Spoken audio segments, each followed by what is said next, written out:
Isang magandang araw po sa inyo mga kapatid. Talakayin po natin muli ang 1 peso coin series mula 1995 hanggang 2017. Alin ba rito ang may mataas na halaga? Sa mga baguhan po natin na hindi nakakaalam, meron po rito na may mataas na halaga mula 1,000 hanggang 1,500 ang isa.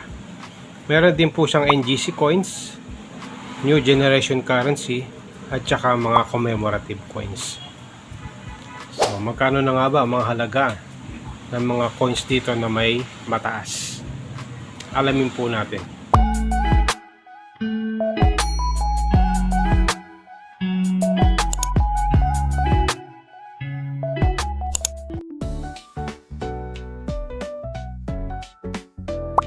So muli po, magandang araw po sa inyo. Bago po ako mag-start, gusto ko pong share sa inyo itong nabili kong toys. Ayan. Maring ito po ay chocolate, no? Na aking nabili. Ito po sa lugar namin sa San Fernando. Isang collection na aking nabili. Ayan. Sunod naman po itong Jollibee. Ayan. Collection din po ito. Nung nag-birthday yung aking anak, nagpa-birthday party sa Jollibee. Ito po yung kanilang lilika. May ilaw po siya, no? Kaso lang wala yung battery niya. Kaya, ayan, maganda po yung kanyang Jollibee party needs. Nung nagkaroon ng karawan ng aking bunso. So ngayon po ay dumako po tayo sa mga barya na ating tatalakayin. Umpisahan po natin dito sa piso mula 1995 hanggang 2017. Itong mga pisong ito ay mga non-magnetic coins. Ayan, mga non-magnetic coins. Mula 1995 muna tayo. Ito po siya, no? 1995. Ito ay common coins lang, no? Sa mga kapatid po natin. Ang sunod ay yung 1996 muna. Ayan, 1996. Common coins. Sunod, 1997. Siyempre, kapag tayo magbubuo ng ganitong coins, maganda yung may magandang kondisyon, no? 1998. Common coins din. Non-magnetic. Ang susunod po ay yung 1999. Ayan. Susunod yung year 2000. Millennium coins. Ayan. Ang susunod ay year 2000. 2001. Common coins. Ang sunod year 2002. Common coins din to. At syempre yung magnetic coins na year 2003. Ayan, magnetic coins. Ang susunod naman po ay yung non-magnetic. Hindi po siya na magnet na year 2003. Dalawang klase po siya. Kasi pagdating po ng year 2003, ang mga magnet po dyan ay namamagnet na hanggang sa 2004 hanggang sa 2017, no? Dumako po tayo sa barya na year 2004. Ayan. Ito po ay common coins. Ayan. At syempre, ang susunod po na coins, ito po ang year 2005. Hard to find.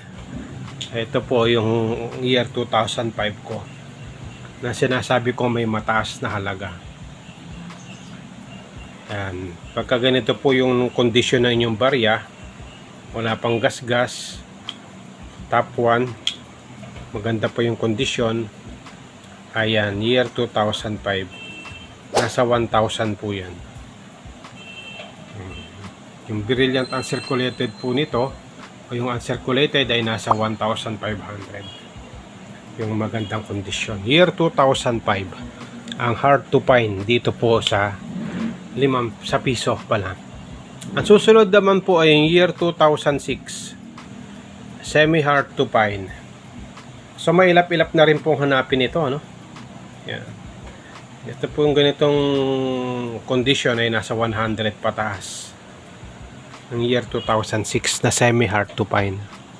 Ang susunod po ang year 2007. Ayan. Common coins lang din po ito. Marami na rin po ako naitabi niyan. Ang susunod po ay year 2008. Semi-hard to find po. Semi-hard to find. Year 2008. Susunod year 2009. Ayan, maganda pa yung kondisyon niya. Magnetic coins. Year 2010. Ayan, maganda rin ang kanyang kondisyon. Ayan, ang susunod ay yung year 2011. Ayan. May pagka-pros siya, no? Ayan, kumikinang. Ang susunod ay year 2012. Ayan. May pagka-cardwheel luster po siya sa kanyang kondisyon. Susunod ay 2013. Ayan, common coins din po yan, no? So dumako po tayo sa 2014. Ayan. 2014 common coins. 2015 common coins din po siya. 2016 common coins din. 2017 ayan, common coins. Kung mapapansin nyo to, meron po tayong pros die dito na nakalagay. Ito, pros die. Ano ibig sabihin ng pros? Ayan, ganito po. Halimbawa, itong 2013 hard to find po ito, no? 2013 pros. Ganito po yung pros, kumikinang. Ayan.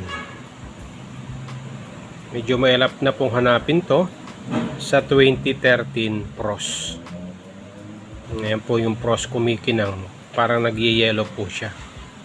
Lagay po natin dito siya sa pros die sa 2013. So ngayon naman po, dumako po tayo sa new generation currency. NGC coins. Ito pong 2017 na NGC coins. Ayan. 2017. Semi-hard to find. Pero sa akin po, medyo mailap-ilap ng hanapin ito. Kaya may presyo na po ito. Nasa 100 pataas. Depende po sa kondisyon, no? 2017. Semi-hard to find. Ang susunod naman po, ito po yung common coins na 2018. Ito po yung madalas nating makita. Yung 2018 Lower Mint Mart. Dito po siya. Ang susunod po, ang semi-hard to find na NGC 2018 Upper Mint Mart. Kung makita nyo po yung kanyang Mint Mart dito sa pangalan ni Dr. Jose Rizal, nakaangat po siya. Ayan, di ba? Nakaangat po yung kanyang Mint Mart. At yung kanyang Republika ng Pilipinas ay hindi nakapantay dito sa hindi pantay. Yung Republika niya nakaabante. At yung Pilipinas niya ay nakasagad dito. Ito po yung semi-hard to find, no? Mailap-ilap na rin pong hanapin to, no? Parang 2017 na NGC. Sa akin po, nagpipresyo na rin to ng 100 pataas. Pero sa mga magbebenta po sa akin ng ganito, at saka 2017 na ganito, hindi na po ako nabili, no? Marami-rami na rin po ako na hunt na ganito na 2018 Upper Mint Mart. Susunod naman po yung 2019 Low Mint Mart. Ayan. Susunod naman po yung 2019 Upper Mint Mart. Ayan, ito po yung kanyang Mint Mart nakataas sa balikat ni Dr. Jose Rizal. Common coins na rin po ito, no? Ayan, makikita natin dito, no? Yung mga coins na aking nabuo mula 1995 hanggang 2017. Meron pong mga NGC coins na rin. So dumako po tayo sa mga commemorative coins. Ayan. Umpisahan po natin kay Dr. Jose Rizal. Ayan po. Sa mga baguhan po natin, ito po yung mga ihan po natin, no? Bibihira ka na rin makakita ng ganitong coins, no? Susunod naman po ay kay Horacio de la Costa. Ayan. Ganyan po yung kanyang likod. Commemorative coins, 1 peso. Ang susunod naman po ay kay Artemio Ricarte. Ayan, mailap-ilap na rin po ito, no? May mga halaga na rin po yung ganyang coins, commemorative. Lalo na yung mga nasa blister pack.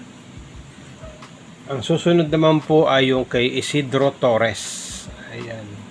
Isidro Torres po ito. 1 peso. At syempre, ang pinakahuli po natin, itong Asian 50. Ayan.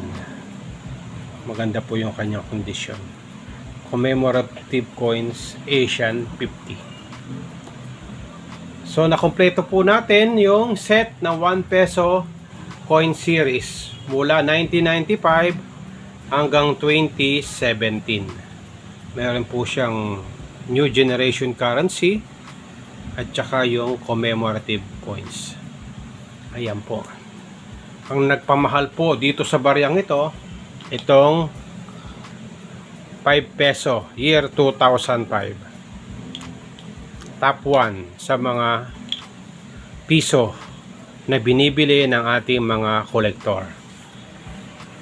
So yun po, no? Kung meron din po kayong ganito at malapit kayo sa Pampanga, pwede ko pong bilhin din sa inyo.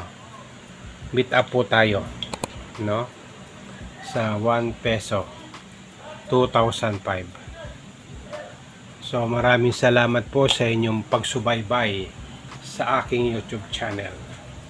Kung meron po tayo natutunan, please like and subscribe sa aking YouTube channel. Maraming salamat. Ingatan, pagpalaay po tayo ng poong may kapal.